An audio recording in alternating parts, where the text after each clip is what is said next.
আসসালামু আলাইকুম। আমি আজকে আপনাদের মাঝে আবার নতুন একটা ভিডিও নিয়ে আসলাম। সেটা হলো লাল শাক। লাল শাক সেরকম একটা শাক, কারণ এটা যদি ভেজে ভাতের লগে মাখিয়ে নিই, ভাত তো সহ লাল হয়ে যায়। তো আপনারা দেখতে পাচ্ছেন লাল শাক। লাল শাক খুবই খেতে মজা। এ হলো আমার লাল শাক ক্ষেত।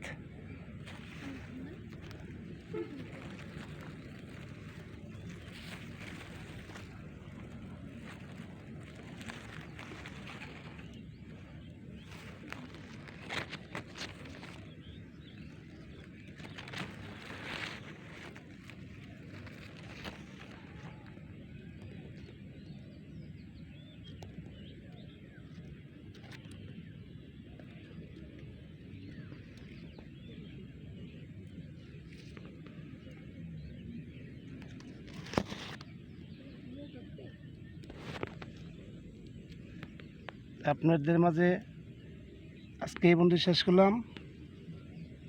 আসসালামু আলাইকুম।